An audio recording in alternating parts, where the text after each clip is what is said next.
Hello students, आप सभी का हमारे यूट्यूब चैनल में हार्दिक स्वागत है।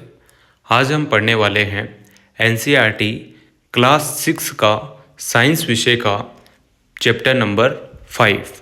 तो 4 चैप्टर अपन ने कंप्लीट कर लिए हैं। आप लोग सारी वीडियो देख सकते हैं आराम से। आप लोग एयरबड्स, एयरफोन, जो भी आपके पास सुविधा है उसका इस्तेमाल करके या फिर लाउड स्पीकर पर भी आप लोग आराम से शांति से सारी वीडियो सुन सकते हैं। ये चीज़ें आप लोगों के बहुत ही काम की है। आप लोगों को लगता होगा कि बहुत हल्के वे में है, पर ऐसा कुछ नहीं है। एनसीईआरटी की बुक जो है आपके टीचर से संबंधित जितने भी एग्ज़ाम होते हैं उन सभी प्रतियोगी परीक्षाओं में एक रामबाण है, ठीक है, जो आप लोगों के लिए बहुत ही अनिवार्य है और आपका बेसिक कंप्लीट करेगी, ठीक है। तो आप लोगों के लिए चैप्टर नंबर 5, तो हम आनंदमय इस सारे चैप्टरों को पढ़ने वाले हैं। तो आप लोग फटाफट से, चैनल पर नए हैं तो चैनल को सब्सक्राइब कर लीजिएगा और बेल आइकन ज़रूर दबा लो ताकि आप लोगों के पास वीडियो पहुंच सके, उसका नोटिफिकेशन पहुंच सके और आप देख सकें। और अगर वीडियो अच्छी लगती है तो लाइक वाइक और शेयर वेयर कर सकते हो, ठीक है। तो आज हम पढ़ेंगे एनसीईआरटी क्लास 6 साइंस विषय का, यानी कि विज्ञान विषय का 5वां चैप्टर, जिसमें हम उसके शरीर में जो गति होती है उसके बारे में जानेंगे कि क्या होता है क्या नहीं होता है। चलिए, शरीर में गति। बिल्कुल शांत होकर बैठिए तथा अपने शरीर में होने वाली गतिविधियों का अनुभव कीजिए। जैसे आप लोग शांति से बैठेंगे तो आपके दिमाग में बहुत सारी बार आप लोग देखेंगे कि शरीर ऑटोमेटिक ही गति करने लगा रहता है। दिमाग आपकी धड़कनें चलती रहती है ना। और दिमाग में आप लोगों के जो नसें हैं वो ऑटोमेटिक खड़ी होती रहती है, बैठती रहती है। आप बहुत सारी चीज़ें सोचते रहते हैं, तो गति चलती ही रहती है। आप समय समय पर अपनी पलकें तो झपकाते ही होंगे। श्वास लेते समय अपने शरीर में होने वाली गतियों का प्रेक्षण कीजिए। हमारे शरीर में स्वतः ही अनेक गतियाँ नियंत्रण होती रहती है, ठीक है। जब आप अपनी नोटबुक में लिखते हैं तब आपके शरीर का कौन सा भाग गति करता है। तो जब आप लिखेंगे तो आपके शरीर का कौन सा भाग गति करता है, इसके बारे में आपको बताना है। तब आपके शरीर का कौन सा भाग गति करता है। जब आप मुड़कर अपने मित्र को देखते हैं तब आपके शरीर का कौन सा भाग गति करता है। जब आप लिखेंगे तो आपका शरीर में जो हाथ है उसका काम होता है। जब आप इधर उधर देखेंगे तो आँखों का काम है। जब आप इधर गर्दन करेंगे उधर गर्दन करेंगे तो वो गर्दन का काम है। तो इस प्रकार से देखो, गति सभी जगह हो रही है ना। तब शरीर का कौन सा भाग गति करता है। उपयुक्त सभी उदाहरणों में आपके उसी स्थान पर रहते हुए भी आपके शरीर का कोई ना कोई भाग गति करता है। आप एक स्थान से दूसरे स्थान पर जाते हैं, आप उठकर अपने अध्यापक के पास जाते हैं, कक्षा के बाद विद्यालय के मैदान में जाते हैं अथवा विद्यालय के बाद अपने घर जाते हैं। तो इस स्थिति में आप एक स्थान से दूसरे स्थान पर वास्तव में चलकर जाते हैं। आप चलकर, दौड़कर या कूदकर एक स्थान से दूसरे स्थान पर जाते हैं। आइए अपने मित्रों, अध्यापकों, अभिभावकों से चर्चा करते हैं और सारणी 5.1 बढ़ते हैं। ये 5.1 है जिसमें देखो आप लोगों को यहाँ पर जंतुओं के नाम लिखे हुए हैं, गमन में प्रयुक्त होने वाले भाग लिखे हुए हैं या अंग लिखे हुए हैं, और जंतु कैसे गमन करता है ये सारी चीज़ें लिखी हुई है। तो यहाँ पर बूझों का सवाल पहले अपन नोटिस कर लेते हैं कि कहना क्या चाहता है। बूझो पौधों की गति को लेकर आश्चर्यचकित है। अब आप लोगों के दिमाग में आ गया होगा कि ये बूझो और फहेली जो नाम के जो 2 कार्टून हैं उनका काम है इस चैप्टर को आगे बढ़ाना। अब इसने देखो एकदम से शरीर के अंगों से डायरेक्ट पौधों पर आ गया, है ना। वह जानता है कि पौधे एक स्थान से दूसरे स्थान तक गति नहीं करते, परंतु क्या वे किसी एक दूसरे स्थान की गति को प्रदर्शित करते हैं। तो चलिए अब पहले सारणी देख लेते हैं, फिर इसके बाद की बातें करेंगे। तो आप लोग खुद बताएंगे कि गाय की जो है पैर का इस्तेमाल किसके लिए करती है, चलने के लिए। मनुष्य, यहाँ पर कोई भी अंग आप लोग ले सकते हैं। हाथ ले लिया तो वो खाने पीने के लिए करता है, ठीक है। सांप का यहाँ पर जो संपूर्ण शरीर है वो रेंग कर चलता है, उसके काम आता है। पक्षी के जो पंख है वो उड़ने के काम आते हैं। कीट है, कीट के जो कुछ भी चीज़ आप लोग मान सकते हैं तो कीट की वो चीज़ काम में लिख दो आप। मछली है, उसका एक कार्य यहाँ पर लिख दो, कोई से भी अंग का, ठीक है। जंतु एक स्थान से दूसरे स्थान तक किसी प्रकार गमन करते हैं। चलना, टहलना, दौड़ना, उड़ना, छलांग मारना, रेंगना, तैरना इत्यादि जंतुओं के एक स्थान से दूसरे स्थान तक जाने के कुछ ढंग हैं, ठीक है। जंतुओं के एक स्थान से दूसरे स्थान तक जाने के तरीके में इतनी विविधता क्यों है, इसका कारण क्या है? अनेक जंतु चलते हैं, सांप रेंगता है और मछली तैरती है, क्या कारण है? जबकि सबका यही काम है कि एक स्थान से दूसरे स्थान पर जाना। समझ रहे हो? जैसे कि आदमी है, वो पैरों की सहायता से क्या करेगा? एक स्थान से दूसरे स्थान पर पैरों से चलकर चला जाएगा। मछली क्या करेगी? एक स्थान से दूसरे स्थान पर जाने के लिए जल में तैर कर जाएगी, है ना। और ऐसे ही सांप क्या करेगा? रेंगता हुआ जाएगा, इस प्रकार से। तो यहाँ पर ये क्वेश्चन बनता है कि इन सभी की विविधता कैसे है, क्यों है ना, इन पर बात करते हैं। मानव शरीर और इसकी गतियाँ। जंतुओं की विविध गतियों पर ध्यान देने से पूर्व आइए अपने शरीर के, पहले जंतुओं को बाद में जानेंगे, पहले खुद को तो समझे, है ना। अपन दूसरों की फीलिंग को समझने बैठ जाते हैं, पहले खुद की फीलिंग तो समझो कि तुम्हारे दिमाग में चलता क्या है, तुम करना क्या चाहते हो, तुम किस टाइप के इंसान हो। दूसरे को जज करने बैठ जाते हैं, वही अपना हाल है। अब अपन अपने शरीर के बारे में समझेंगे पहले, फिर अपने शरीर में जो गतियाँ हो रही है उनका मोमेंट, क्या क्या मोमेंट है, क्यों होती है, क्यों नहीं होती, ये सारी चीज़ें देखते हैं। तो जंतुओं की बाद में बात करेंगे, पहले खुद की कर लेते हैं। जंतुओं की विविध गतियों पर ध्यान देने से पूर्व आइए अपने शरीर की कुछ गतियों को ध्यानपूर्वक देखें। क्या आपको विद्यालय में शारीरिक व्यायाम करते समय आनंद आता है? ऐसे आता तो नहीं है, पर फिर भी आता है ना बहुत सारी बार। जब आपको तनाव होता है तब आप ऑटोमेटिक खुद ही करने लगते हो, मेडिटेशन करते हैं, वो करते हैं। तो ये चीज़ें अगर आप नॉर्मल भी करेंगे तो आपके काम ही आती है, आपको स्वस्थ ही रखती है। विद्यालय में शारीरिक प्राणायाम करते समय आपके हाथ और पैर किस प्रकार गति करते हैं? आइए हमारा शरीर जिन गतियों को करने योग्य है, हम उनमें से कुछ सारी गतियों को करने का प्रयास करें। एक काल्पनिक विकेट पर काल्पनिक गेंद फेंकने का प्रयास कीजिए। एक काल्पनिक मतलब खुद ही सोचना है कि विकेट है, उस पर आप लोगों को क्या करनी है? गेंद फेंक रहे हैं, मन में सोचना है। आप अपना हाथ किसी प्रकार घुमाते हैं, क्या आप इसे अपने कंधे से वर्ताकार रूप से घुमाते हैं? क्या आपका कंधा भी गति करता है? पीठ के बल लेट जाइए, अपने पैर को कुल्ले के चारों ओर घुमाइए, अपनी भुजा को कोहनी से ऊपर नीचे कीजिए। इसी प्रकार पैरों को घुटने से मोड़िए, अपने हाथों को अपने पार्श्वों में सीधा तानिए। भुजा को मोड़ते हुए अंगुलियों से कंधे को छूइए। आपने अपने हाथ का कौन सा भाग मोड़ा? हाथों को सीधा तानकर नीचे की ओर झुकने का प्रयास कीजिए। क्या आप ऐसा कर पाते हैं? देखो, अपने शरीर के विभिन्न अंगों से गति करने का प्रयास कीजिए। प्रेक्षण सारणी 5.2 में आप लोगों को ये सारी चीज़ें नोट करनी है। क्या कारण है कि हम अपने शरीर के कुछ अंगों को स्वतंत्र रूप से किसी भी दिशा में घुमा सकते हैं? देखो, अब जबकि कुछ अंगों को केवल एक ही दिशा में घुमा सकते हैं। जैसे आप लोगों ने देखा होगा, गर्दन को आप लोग 360 पर नहीं घुमा सकते हो, मतलब पूरी घुमा के एकदम से ला सकते हो क्या? नहीं ला सकते। आंखें भी कुछ एंगल तक तो देख पाएगी, फिर नहीं देख पाती है। ये सारी चीज़ें होती है ना। तो कुछ अंगों को हम एक ही जगह पर घुमा पाते हैं, किसी को नहीं घुमा पाते हैं। क्या कारण है? तो देखो, क्रियाकलाप एक यहाँ पर दिया गया है। इसमें एक पैमाने को अपने हाथ पर चित्र 5.1 के हिसाब से आपको रखना है, जिससे आपकी कोहनी पैमाने के मध्य में रखें। कोहनी को देखो पैमाने के मध्य में रखनी है। पैमाना लकड़ी का लेना, वरना तोड़ दोगे आप लोग, है ना। अपने मित्र से पैमाने और हाथ को एक साथ बांधने के लिए कहिए। अब अपनी कोहनी को मोड़ने का प्रयास कीजिए। क्या आप इसे मोड़ पाते हैं? नहीं मोड़ पाएंगे भाई, क्योंकि वो लकड़ी से बंधी हुई है ना, इसलिए। अगर वो प्लास्टिक का होता तो मोड़ के टूट देते, है ना, पर ऐसा नहीं होगा। अब यहाँ पर शरीर के भाग दे रखे हैं। पूर्णतः घूमता है या आधा ही घूमता है, झुकता है, उड़ता है, गति बिल्कुल नहीं करता है, वो आपको खुद को लिखना है। ठीक है। तो गर्दन क्या है? अंशतः घूमता और मुड़ता है, पूरी नहीं घूमती है गर्दन, कुछ ही घूमती है। तो यहाँ पर हाँ लिख दिया अंशतः पे। इस प्रकार से आप लोग पूरा चार्ट तैयार कर सकते हैं। चलिए आगे बढ़ते हैं। क्या आपने ध्यान दिया है कि हम शरीर के विभिन्न भागों को उसी स्थान से मोड़ अथवा घुमा पाते हैं जहाँ पर दो हिस्से एक दूसरे से जुड़े हो? उदाहरण के लिए जैसे कोहनी आपने देखी होगी, वहाँ पर देखो दो जॉइंट है, यानी कि दो नहीं, दो हड्डियों के बीच का एक मिलान है। उदाहरण के लिए कोहनी, कंधा देख लो आप लोग, गर्दन देख लो। क्या आप ऐसे कुछ अन्य भागों के नाम बता सकते हैं? इन स्थानों को कहते हैं क्या? संधि। संधि कहते हैं। यदि संधि वो होती है जहाँ पर दो चीज़ें मिलकर एक जॉइंट टाइप में निर्माण करती है, वो संधि कहलाती है शरीर के हिसाब से। ठीक है। तो यदि हमारे शरीर में कोई संधि नहीं होती है तो आपके विचार में क्या हमारे लिए किसी प्रकार की गति करना संभव होता? नहीं होता। वास्तव में इन संधियों को कौन सी वस्तु परस्पर बांधती है? अपनी उंगली द्वारा अपने सिर, चेहरे, गर्दन, नाक, कान, कंधे के पीछे हाथ, पैर, उंगलियां, पादा उंगलियां को दबाइए। क्या आपको ऐसा अनुभव हुआ कि आपकी अंगुली किसी कठोर वस्तु को दबा रही है? यह कठोर संरचनाएं अस्थियां हैं।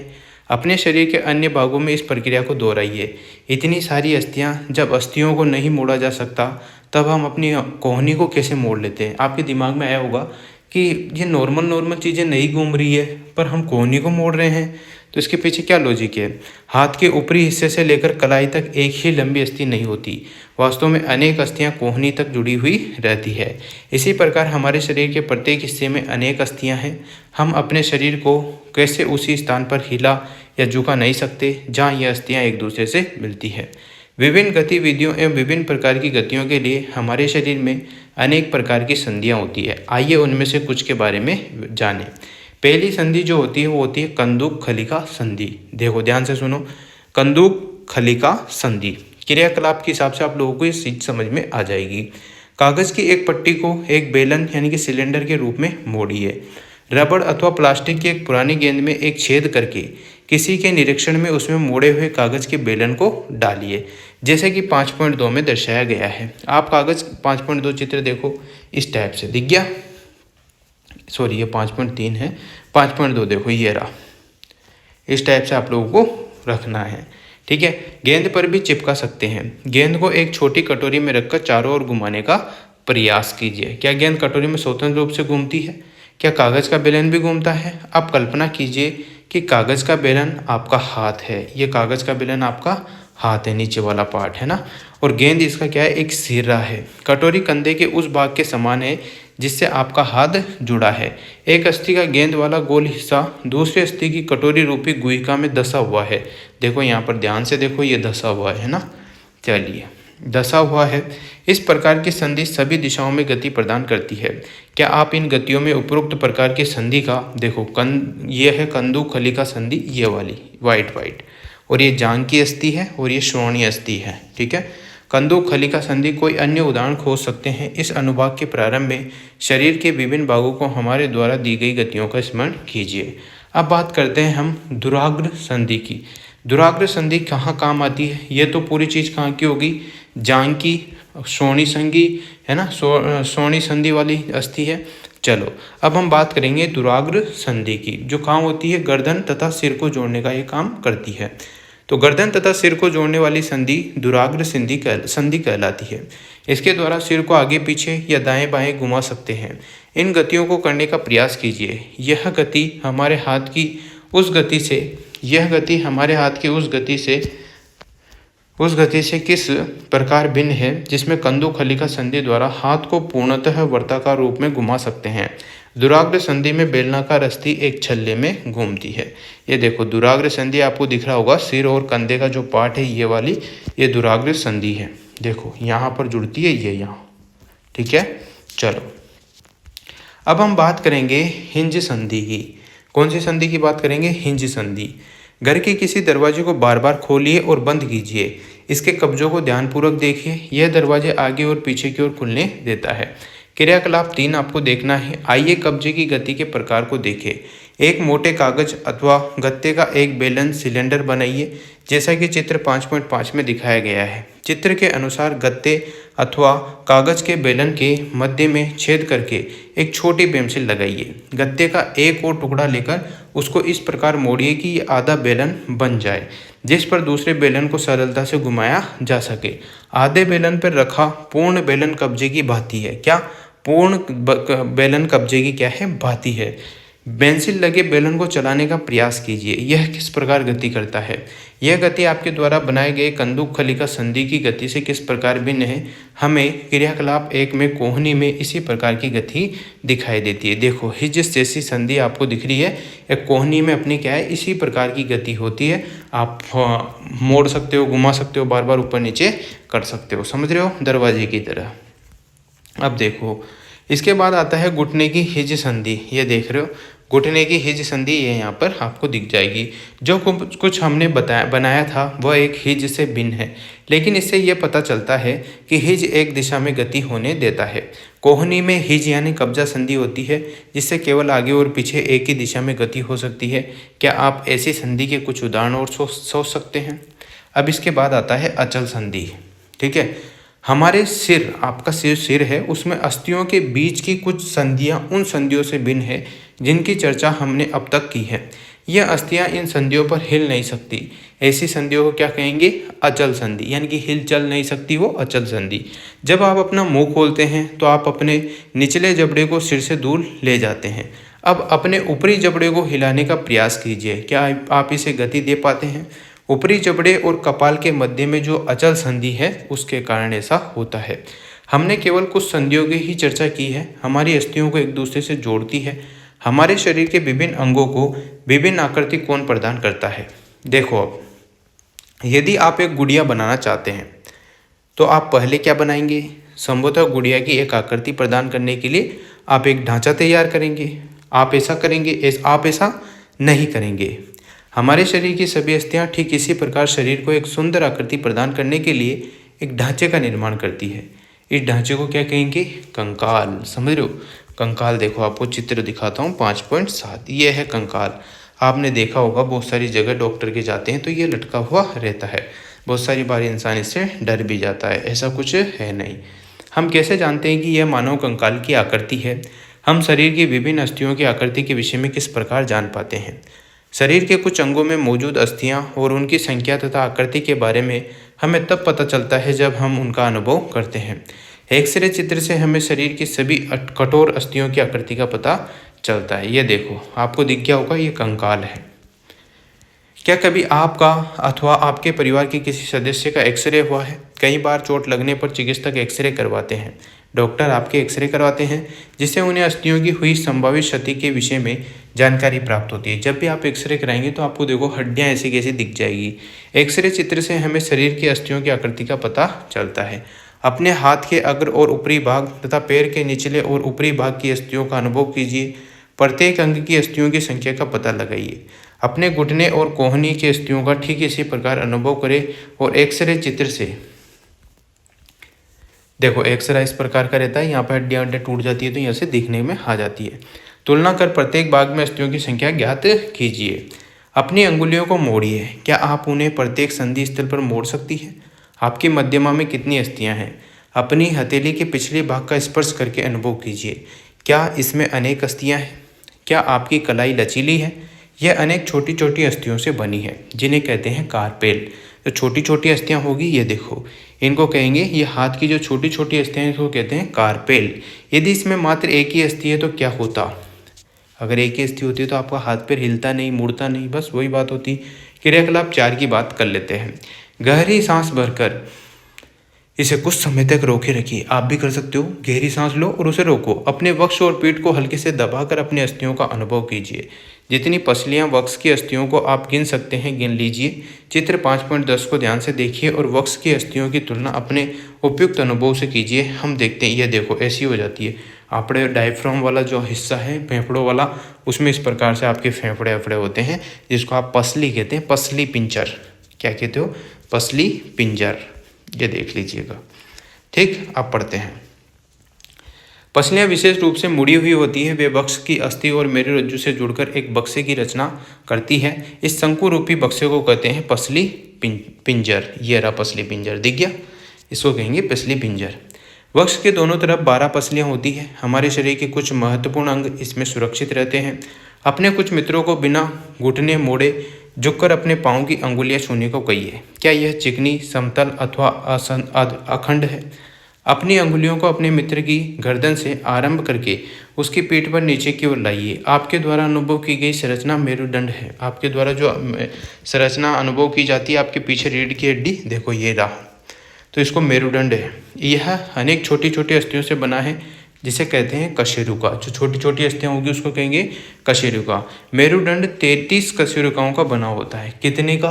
33 कशेरुकाओं का बना होता है। 5.11 में आप लोगों को क्लियर दिख रहा होगा। ये देखो इधर की साइड, ये वाला, इसको देखो ध्यान से ना, 5.11 वाला दिख गया। तो ये होता है मेरुदंड, और जो छोटी छोटी है उनको कहेंगे कशेरुकाएं। मेरुदंड 33 कशेरुकाओं से मिलकर बना होता है। पसली पिंजर भी वक्ष क्षेत्र की अस्थियों से जुड़ा है। यदि मेरुदंड केवल एक ही अस्थि का बना होता तो आपका मित्र इस प्रकार नहीं झुक सकता। अपने मित्र को खड़े होकर हाथों से किसी दीवार को धक्का लगाने के लिए कहिए। उससे कहिए कि वह अपने हाथों से दीवार पर धक्का लगाने का प्रयास करे। क्या आपको उसके कंधों के समीप दो उभरी हुई अस्थियां दिखाई देती है? इसे कहते हैं कंधे की अस्थियां। जब भी आप लोग दीवार को धक्का लगाएंगे तो आप लोगों को पता चल जाएगा दो अस्थियां निकलती है, वो कहते हैं कंधे की अस्थियां। चित्र 5.13 को ध्यानपूर्वक देखिए। ये रहा 5.13, देखा सोनी अस्थियां, इसको कहते हैं क्या? सोनी अस्थियां। यह संरचना सोनी अस्थियां ये बॉक्स के समान एक ऐसी संरचना बनाती है जो आपके आमाशय के नीचे पाई जाने वाली विभिन्न अंगों की रक्षा करता है। यह कुल्ले वाला हिस्सा होता है जिसके सहारे आप बैठ सकते हैं। ठीक है ना, समझ गए ना बात को? चलो, आपकी खोपड़ी अनेक अस्थियों के एक दूसरे से जुड़ने से बनती है। यह हमारे शरीर के लिए अति महत्वपूर्ण अंग मस्तिष्क को परिबद्ध करके उनकी सुरक्षा करती है। हमने अपने कंकाल की इस प्रकार से देखो मानव की खोपड़ी होती है। ठीक है, चलिए इसके बाद पढ़ते हैं। बहुत सी अस्थियों तथा संधियों के बारे में चर्चा की। कंकाल के कुछ अतिरिक्त अंग भी हैं जो हड्डियां जितनी कठोर नहीं होती है उन्हें मोड़ा जा सकता है और उन्हें कहते हैं उपास्थि। अपने कान को स्पर्श कीजिए। क्या आप किसी कठोर अस्थि भाग का अनुभव करते हैं जिसे मोड़ा जा सके? देखो, ये कान रहा, कान के ऊपरी भाग में उपास्थि होती है और कर्णपाली नीचे वाले भाग में जो लटकी रहती है, जहाँ पर आप जो है कान में पहनने का पहनते हैं। ठीक है, इसमें कोई अस्थि नहीं है। क्या आपको उंगलियों के बीच दबाने पर कर्णपाली या इसके ऊपर के हिस्से में कोई अंतर महसूस हुआ? क्या आपको ऐसा लगा कि कान का ऊपरी भाग उतना लचीला नहीं है जितना कि कर्णपाली? कर्णपाली बहुत लटके सी रहती है, लचीली होती है। ऊपरी भाग में थोड़ी सी ऐसा लगता है कि जैसे कुछ कुछ रखा हुआ है, परंतु ये अस्थि जैसा कठोर भी नहीं है, ये उपास्थि है। शरीर की संधियों में भी उपास्थि पाई जाती है। हमने देखा कि मानव कंकाल अनेक अस्थियों, संधियों, उपास्थियों से मिलकर बना होता है। आप उनमें से बहुत को देख सकते हैं, मोड़ सकते हैं, गति दे सकते हैं। अपनी नोटबुक में कंकाल का स्वचालेख बनाइए। हमने अपने शरीर की उन अस्थियों और उनकी संधियों के विषय में जानकारी प्राप्त कर ली है जो विभिन्न प्रकार की गति करने में हमारी सहायता करती है। अस्थियों को इस प्रकार की गति करने योग्य कौन बनाता है? आइए इसका पता लगाएं। अपने एक हाथ की मुट्ठी बनाएं। मुट्ठी के अंगूठे से इसी बाजू के कंधे को छूने का प्रयास करें। ये देखो, आप लोगों को दिख रहा होगा बॉडी वाला पार्ट। हाथ में देखो दो पेशियां हैं। क्या आप अपनी ऊपरी भुजा में कुछ परिवर्तन अनुभव करते हैं? दूसरे हाथ से इसे छूकर देखिए। क्या आपको कोई उभरा हुआ भाग दिखाई देता है? इसको कहते हैं पेशी। जो उभरा हुआ भाग है उसको कहेंगे क्या? पेशी। और संकुचित लंबाई में कमी होने के कारण पेशियां उभर आती है। अब आप अपने हाथ को पुनः सामान्य स्थिति में लाइए। पेशियों का क्या होता है? क्या यह अभी भी संकुचित अवस्था में है? चलते अथवा भागते समय आप अपनी पैरों की पेशियों में इसी प्रकार का संकुचन देख सकते हैं। संकुचन की अवस्था में पेशी छोटी, कठोर, मोटी हो सकती है। यह अस्थि को खींचती है। किसी अस्थि को गति प्रदान करने के लिए दो पेशियों को संयुक्त रूप से कार्य करना होता है। जब दो पेशियों में से कोई एक सिकुड़ती है तो अस्थि उस दिशा में खिंच जाती है। युगल की दूसरी पेशी शिथिल लंबाई में बढ़कर पतली हो जाती है, अवस्था में आ जाती है। अस्थि को विपरीत दिशा में गति करने के लिए अब शिथिल पेशी सिकुड़कर अस्थि को अपनी पूर्व स्थिति में खींचती है, जबकि पहली पेशी अब शिथिल हो जाती है। पेशी केवल खींच सकती है, वह धक्का नहीं दे सकती। अतः एक अस्थि को गति देने के लिए दो पेशियों को संयुक्त रूप से कार्य करना होता है। इसके बाद बात करते हैं, क्या गति के लिए हमेशा अस्थियों और पेशियों की आवश्यकता होती है? दूसरे जंतु किस प्रकार चलते हैं? क्या सभी जंतुओं में अस्थियां पाई जाती है? केचुआ और घोंगे में क्या होता है? आइए कुछ जंतुओं की गतियों का अध्ययन करते हैं। अब अपन ने अपनी खुद की गति तो देख ही ली, अब हम जंतुओं की गति के बारे में पढ़ेंगे। ठीक है, अब बात कर रहे हैं हम केंचुए की। ठीक है, देखो क्रियाकलाप 5 देखना है ध्यान से। बगीचे में चलते हुए एक केंचुए का निरीक्षण कीजिए। इसे पकड़कर एक स्याही शोक यानी कि फिल्टर पेपर पर रखना है। इसकी गति का परीक्षण करना है। आपको लाइनें दिख जाएगी कि कैसे चल रहा है, वो टेढ़ा चल रहा है, मेढ़ा चल रहा है या इधर उधर चल रहा है, वो आप उस फिल्टर पेपर पर रखेंगे तो आपको आइडिया हो जाएगा।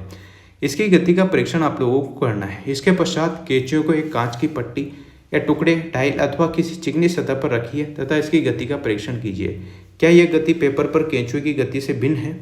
ऊपर की दो सतहों में से किसी पर केंचुआ आसानी से चल सकता है। ठीक है, देखो केंचुए की गति आपको दिख रही होगी। केंचुए के शरीर एक सिर को दूसरे से सटाकर रखे गए अनेक छल्लों से बना प्रतीत होता है। केंचुए के शरीर में अस्थियां नहीं होती है, परंतु इसमें पेशियां होती है जो इसके शरीर को घटने और बढ़ने में सहायता करती है।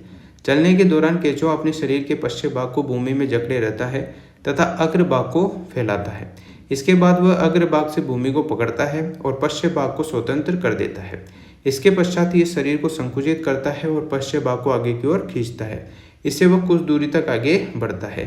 केंचुआ इस प्रक्रिया को बार बार करता है, दोहराते हुए मिट्टी पर आगे बढ़ता है। इसके शरीर में चिकने पदार्थ होते हैं जो चलने में इसको क्या करते हैं, सहायता करते हैं। यह अपने शरीर के हिस्से को जमीन से किस प्रकार टिकाता है। इसके शरीर में छोटे छोटे अनेक शुक यानी कि बाल जैसी आकृति होती है। ये शुक पेशियों से जुड़े होते हैं। ये शुक मिट्टी में उनकी पकड़ को मजबूत बनाते हैं। केंचुआ जो है वास्तव में अपने रास्ते में आने वाली मिट्टी को खाता है। उसका शरीर अनपचे पदार्थ को बाहर निकाल देता है। केंचुए द्वारा किया गया यह कार्य मिट्टी को उपजाऊ बनाता है, जिससे पौधे को फायदा होता है। अब घोंघे की बात करेंगे। घोंघा क्या होता है। किसी बगीचे में एक घोंघे का अवलोकन कीजिए। क्या आपने इस पीठ पर गोल संरचना दिखाई देती है। इसे कहते हैं कवच। यह घोंघे का बाह्य कंकाल है, परंतु यह अस्थियों का बना है। यह कवच एकक है, ठीक है, और यह घोंघे को चलने में कोई सहायता नहीं करता है। यह घोंघे के साथ खींचता जाता है बस। घोंघे को कांच की पट्टिका पर रखकर इसका परीक्षण कीजिए। जब यह चलना प्रारंभ करे तो सावधानी से कांच की पट्टिका को अपने हाथों से अपने सिर से ऊंचा उठाकर कांच के नीचे की ओर से उसे चलने के ढंग का परीक्षण कर सकते हैं। ये होता है क्या, घेंगा। देख रहे हो आप लोग, इस प्रकार का होता है घोंघा, घेंगा, घोंघा जो भी है ना। अब देखो, कवच का छिद्र खोलने पर आपने उससे एक मोटी मांसल संरचना या सिर बाहर आते देखा है। मोटी संरचना इसका पाद यानी कि पैर होता है, जो दृढ़ पेशियों का बना होता है। अब सावधानी पूर्वक कांच की प्लेट को एक थोड़ा सा झुकाइए। पैर की लहरदार गति दिखाई देती है। क्या घोंघे की गति केंचुए की तुलना में तीव्र है या धीमी है, इसके आप खुद अनुमान लगा लीजिए। अब तिल चट्टे की बात करेंगे। कॉकरोच जो आपकी रसोई में होता होगा उसकी। क्रियाकलाप 7। किसी कॉकरोच यानी कि कॉकरोच का नाम होता है तिल चट्टा। परीक्षण करना है आपको। तिल चट्टा जमीन पर चलता है, दीवार पर चढ़ता है, वायु में उड़ता भी है और इसमें 3 जोड़ी पैर होते हैं जो चलने में सहायता करते हैं। इनका शरीर कठोर बाह्य कंकाल द्वारा ढका होता है। यह बाह्य कंकाल विभिन्न एककों की परस्पर संधियों द्वारा बनता है, जिसके कारण गति संभव हो पाती है। यह होता है तिल चट्टा। वक्ष से जो जोड़े पंख भी जुड़े होते हैं। अगले पैर सक्रिय और पिछले पैर चौड़े तथा बहुत पतले होते हैं। तिल चट्टे में विशिष्ट पेशियां होती है। पैर की पेशियां उन्हें चलने में सहायता करती है। वक्ष की पेशियां तिल चट्टे के उड़ने के समय उनके परों को गति देती है। अब बात करेंगे हम पक्षी की। क्रियाकलाप 8 में आप लोग देखें, पक्षी हवा में उड़ते हैं और भूमि पर चलते हैं। बतख अंश जैसे कुछ पक्षी जल में तैरते भी हैं। पक्षी इसलिए उड़ पाते हैं क्योंकि उनका शरीर उड़ने के लिए अनुकूलित होता है। उनकी अस्थियों में वायु प्रकोष्ठ होते हैं, जिसके कारण उनकी अस्थियां हल्की परंतु मजबूत होती है। पश्चपाद पैरों की अस्थियां चलने और बैठने के लिए अनुकूलित होती है। अग्रपाद की अस्थियां रूपांतरित होकर पक्षी के पंख बनाती है। कंधे की अस्थियां मजबूत होती है। वक्ष की अस्थियां उड़ने वाली पेशियों को जकड़ते रहने के लिए विशेष रूप से रूपांतरित होती है और पंखों को ऊपर नीचे करने में सहायता होती है। इस प्रकार से आप लोग देख सकते हैं, यह है पक्षी का कंकाल, ठीक है ना। अब मछली की बात करते हैं। कागज की एक नाव बनाकर उसे पानी पर इस प्रकार रखिए कि उसका नुकीला भाग आगे की ओर रहे। इसे धीरे से धक्का दीजिए। क्या है, जल पर आगे की ओर तेजी से गति करती है। देखो ये रहा, दिख गया आपको, है ना। अब देखो, अब नाव को दोनों सिरों से पकड़कर इस प्रकार धक्का दीजिए कि वह चौड़ी ओर से जल में जाए। क्या इस प्रकार नाव जल में सरलता से चल सकती है। क्या आपने ध्यान दिया कि नाव की आकृति काफी सीमा तक मछली जैसी है। मछली का सिर तथा पूंछ उनके मध्य भाग की अपेक्षा पतला और नुकीला होता है। शरीर की ऐसी आकृति क्या कहलाती है, धारा रेखीय कहलाती है। इसकी विशेष आकृति के कारण जल इधर उधर बहकर निकल जाता है और मछली जल में सरलता से तैर सकती है। मछली का कंकाल दृढ़ पेशियों से ढका रहता है। तैरने की प्रक्रिया में शरीर का अंग भाग एक ओर मुड़ जाता है और पूंछ विपरीत दिशा में हो जाती है। मछली चित्र 5.24 के अनुसार शरीर को मोड़ती है। तीव्रता से उसकी पूंछ दूसरी दिशा में मुड़ जाती है। इससे एक झटका सा लगता है और मछली आगे की ओर चली जाती है। इस प्रकार के क्रमिक ताल से मछली आगे की ओर तैरने लगती है। पूंछ के पंख इस कार्य में उसकी सहायता करते हैं। ये देखो, मछली की गति आप लोग देख सकते हैं। इसके बाद देखिएगा, आगे बढ़ते हैं। मछली के शरीर पर और भी पंख होते हैं जो तैरते समय जल में संतुलन बनाए रखने और दिशा निर्धारण में सहायता करते हैं। क्या आपने कभी ध्यान दिया है कि गोताखोर अपने पैरों में इस पंखों की तरह के विशेष अरित्र पहनते हैं जो उन्हें जल में तैरने में सहायता करते हैं। सर्प कैसे चलते हैं। क्या आपने सांप को फिसलते हुए आगे बढ़ते देखा है। क्या यह सीधा चलता है, कभी नहीं चलता। सर्प का मेरुदंड लंबा होता है। शरीर की पेशियां क्षीण और असंख्य होती है, वे परस्पर जुड़ी होती है, चाहे वे दूर ही क्यों न हो। पेशियां, मेरुदंड, पसलियां और त्वचा को भी एक दूसरे से जोड़ती है। सर्प का शरीर अनेक वलय में मुड़ा होता है। इसी प्रकार सर्प का प्रत्येक वलय उसे आगे की ओर धकेलता है। इसका शरीर अनेक वलय बनाता है और प्रत्येक वलय आगे को धक्का देता है। इस कारण सांप क्या कर पाता है, बहुत तेजी से गति आगे की ओर चलता है, परंतु सरल रेखा में नहीं चलता है, यानी कि सीधा नहीं चलता है, टेढ़ा ही चलता है। हमने विभिन्न जंतुओं को गति प्रदान करने वाली अस्थियों, पेशियों के विषय में जानकारी प्राप्त की। पहेली और बूझों के पिटारे में विभिन्न जंतुओं की गतियों से संबंधित अनेक प्रश्न हैं। इसी प्रकार आपके मस्तिष्क में अनेक प्रश्न उभर रहे होंगे। प्रसिद्ध ग्रीस दार्शनिक अरस्तु ने अपनी पुस्तक जो है गेट ऑफ एनिमल्स में स्वयं अपने आप से ऐसे अनेक प्रश्न पूछे थे। विभिन्न जंतुओं के विषय में विभिन्न भाग क्यों होते हैं, ये विशेष अंग। पुस्तक का नाम क्या था? ग्रीक दार्शनिक कौन थे? अरस्तु। उनकी पुस्तक कौन सी थी? Gate of animals. ठीक है, उसमें उन्होंने क्या किया था? बहुत सारे प्रश्न पूछे थे। देखिए, उन जंतुओं की विशेष गति में किस प्रकार सहायक है? विभिन्न जंतुओं के शारीरिक अंगों से क्या समानता और भिन्नता है? विभिन्न जंतुओं को चलने के लिए कितने अंगों की आवश्यकता होती है? मनुष्य के 2 पैर तथा गाय और भैंस के 4 पैर क्यों होते हैं? इस बारे में इन्होंने बात की। बहुत से जंतु संपादी होते हैं, क्यों? हमारे पैरों के मुड़ने का ढंग हमारे हाथों की तुलना से अलग क्यों है? इतने अधिक प्रश्न संभवतः अपने क्रियाकलापों द्वारा हमने कुछ प्रश्नों के उत्तर प्राप्त करने का प्रयास किया, हमें कुछ और प्रश्नों के उत्तर खोजने होंगे। अब देखो यहाँ पर क्या हुआ, बेहतर जीवन के लिए योग करना आपको जरूरी है। शरीर को अगर स्वस्थ रखना है और ज़्यादा जिंदा रहना है, स्वस्थ रहना है, तो आपको करना होगा। योग प्राचीन भारतीय परंपरा का एक अमूल्य उपहार है। संयुक्त राष्ट्र द्वारा 21 जून को अंतर्राष्ट्रीय योग दिवस, 21 जून को क्या मनाया जाता है? अंतर्राष्ट्रीय योग दिवस के रूप में घोषित किया गया है। योग व्यक्ति को स्वस्थ रखता है। यह मेरुरज्जु को सीधा रखने में मदद करता है, जिससे आप सीधे बैठते हैं, झुककर नहीं। योग की कई मुद्राएं ऐसी होती है जिससे आप स्वयं का वजन बढ़ाते हैं, उठाते हैं और जिससे अस्थियां मजबूत होती है। ओस्टियोपोरोसिस से बचाती है। यह जोड़ों के दर्द को कम करती है, जो अधिकतर बुजुर्ग लोगों में देखा जाता है। इससे शरीर की सभी मांसपेशियां सक्रिय रहती है। इससे हृदय भी स्वस्थ रहता है, जिससे वह अधिक दक्षता से कार्य करता है। कुछ लोग आसन ऐसे हैं जिन्हें एक परीक्षित व्यक्ति की देखरेख में ही किया जाना चाहिए। यहाँ पर जो शब्द प्रमुख रूप से काम में आए वो है मेरुदंड, कंदुखलिका संधि, सुख, उपास्थि, गुहिका, अचल संधि, जंतुओं की चाल, हिंज संधि, पेशी, बाह्य कंकाल, श्रोणीय अस्थियां, दुराग्र संधि, पसली पिंजर, कंधे की अस्थियां, कंकाल और धारा रेखी। अब देखो इस पाठ का क्या सारांश है, उसकी बात करते हैं। हस्ती उपास्थि मानव कंकाल बनाते हैं। ये शरीर का पिंजर बनाता है और इसे एक आकृति भी देता है। कंकाल चलने में सहायक है और आंतरिक अंगों की सुरक्षा करता है। मानव कंकाल खोपड़ी, मेरुदंड, पसलियों, वक्ष की अस्थि, कंधे और श्रोणी मेखला, हाथ और पांव की अस्थियों से बनता है। पेशियों के जोड़े के एकांतर में सिकुड़ने और फैलने से अस्थियां गति करती है। अस्थियों की संधियां अनेक प्रकार की होती है। यह उस संधि की गति और गति की दिशा पर निर्भर करती है। पक्षियों की दृढ़ पेशियां तथा हल्की अस्थियां मिलकर उन्हें उड़ने में सहायता करती है। ये पंखों को फड़फड़ाकर उड़ते हैं। मछली शरीर के दोनों ओर एकांतर क्रम में बले बनाकर जल में तैरती है। सर्प अपने शरीर के दोनों ओर एकांतर क्रम में बले बनाते हुए भूमि पर वलनाकार गति करता हुआ आगे की ओर फिसलता है। बहुत सारी अस्थियां और उनकी जुड़ी पेशियां शरीर की ओर आगे की ओर धक्का देती है।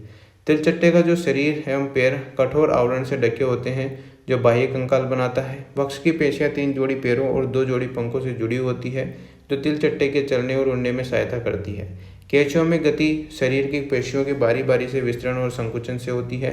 शरीर की अधः सतह पर संक्षुक केंचुए को भूमि पर पकड़ बनाने में सहायक है।